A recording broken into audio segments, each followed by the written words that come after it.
Welcome जनता लोग। आज हम वापस आए हैं अपने चैनल पे बहुत दिनों के बाद, और आज हम पढ़ेंगे पार्ट्स ऑफ स्पीच। इसके बारे में पूरा डिटेल्स में पढ़ेंगे, लेकिन आज थोड़ा सा जो नाउन है, पार्ट्स ऑफ स्पीच का पहला पार्ट नाउन, उसके बारे में हम डिटेल में पढ़ेंगे। नाउन, उसके पार्ट्स क्या क्या हैं, और ये हमें हमारे डेली लाइफ में बहुत ज़्यादा यूज़ होने वाले, इस्तेमाल होने वाले शब्द हैं, वर्ड हैं, जो हम कभी कभी बोलने में कतराते हैं। क्या हमारा सबसे ज़्यादा डर ये इस बात से होता है कि हम अंग्रेजी बोलने से डरते हैं, कतराते हैं। बस हमें इंग्लिश तो आती है बोलना, हमें शब्दों का ज्ञान है, लेकिन ये नहीं पता है कि कहाँ पे हम किस चीज शब्द का यूज करेंगे कहाँ। तो इसके लिए आज हम स्टार्ट करते हैं पार्ट्स ऑफ द स्पीच। तो बेसिकली ग्रामर है ना, ग्रामर सीरीज चल रहा है। तो parts, there are 8 parts of speech in the English grammar. English grammar में पार्ट्स ऑफ स्पीच 8 होते हैं, जिसमें पहला पार्ट है हमारा नाउन। ठीक, NOUN नाउन। दूसरा आता है, हाँ पहले नाउन देखते हैं, छोटा सा नाउन। हम हर किसी किसी भी चीज के नाम को नाउन कहते हैं। सिंपल सा, बहुत आसान शब्दों में समझ रहे हैं। किसी भी चीज के नाम को नाउन कहते हैं। जैसे कोई सा भी नाम बताओ, है ना, नाम होना चाहिए। जैसे लड़का का अमान हो गया, सरताज हो गया, दिल्ली हो गया, ये सारे कोई सा भी नाम, जो भी नाम आ रहा है इसको नाउन, है ना। A noun is the name of any person, place और things, है ना। इन सब चीजों के नाम को हम क्या कहते हैं, नाउन। अब दूसरा जो आता है मेरा, प्रोनाउन आता है। प्रोनाउन, प्रोनाउन प्रोनाउन क्या होता है? It is a word that used in the place of noun, है ना। प्रोनाउन जो नाउन की जगह पे यूज होता है उसको हम प्रोनाउन कहते हैं। जैसे हम नाम लेते हैं, एक सेंटेंस बनाते हैं नाउन का। जैसे आते हैं, राम इज अ बॉय।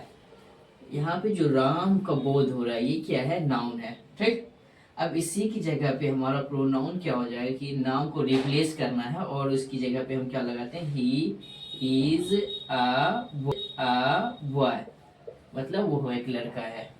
ठीक, अब नाउन भी पता चल गया, प्रोनाउन भी पता चल गया। अब आते हैं हम किस पे, एडजेक्टिव पे। ठीक, नहीं, इससे पहले आता है वर्ब। वर्ब, है ना। वर्ब्स क्या होता है, क्रिया, मतलब वर्ब मतलब एक्शन वर्ड। इसमें क्या पता चलता है कि कुछ भी काम का होना या करना पता चले, उसको हम क्या कहते हैं, वर्ब। जैसे मैं पढ़ा रहा हूँ, आप पढ़ रहे हो, है ना, कोई खेल रहा है, गाड़ी चल रही है, सो रहा है, सोना, दौड़ना, ये सारे क्या है, वर्ब्स हैं। ठीक, और एक और चीज है कि जितने भी वर्ब्स होते हैं, कंप्लीट सेंटेंस, कोई भी कंप्लीट सेंटेंस लेते हैं, उसमें complete sentence have must complete sentence must have verbs, है ना। एक कंप्लीट सेंटेंस को बताने के लिए या दर्शाने के लिए उसमें क्या होता है, वर्ब्स होता है। और इसको एडजेक्टिव बोले तो विशेषण, जो कि विशेषता बताती है नाउन और प्रोनाउन की, है ना।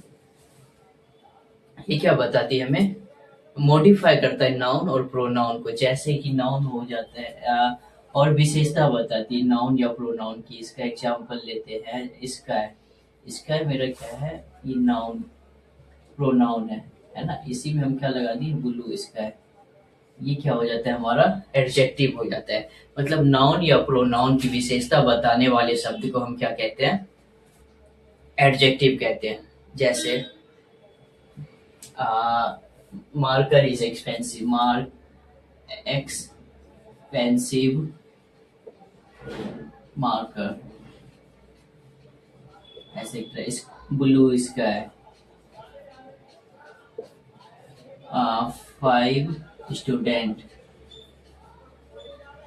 एक्सेट्रा। ये सारे क्या है, विशेषण एडजेक्टिव के ये सारे क्या है, एडजेक्टिव के पार्ट्स, वो एग्जाम्पल्स है जिससे हमें पता चलता है कि एडजेक्टिव है। अब आता है एडवर्ब। एडवर्ब को हम डायरेक्टली क्या कह सकते हैं, एडवर्ब्स को मॉडिफायर भी कहते हैं, है ना? जो कि नाउन और प्रोनाउन एडजेक्टिव या वर्ड्स को मॉडिफाई करता है ना, उसको अच्छे से मॉडिफाई करके दिखाया जाता है, इसको हम क्या कहते हैं, एडवर्ब्स कहते हैं,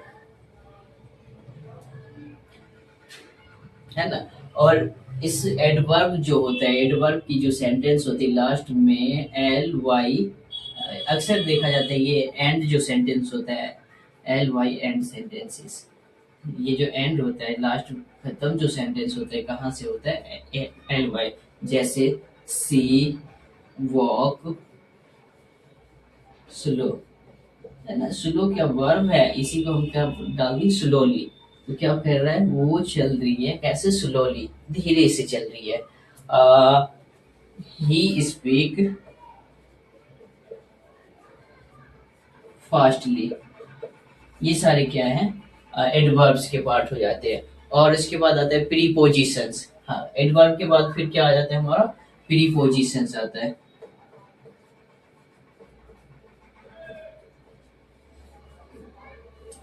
प्रीपोजिशंस मतलब ये संबंध बताता है नाउन प्रोनाउन के बीच या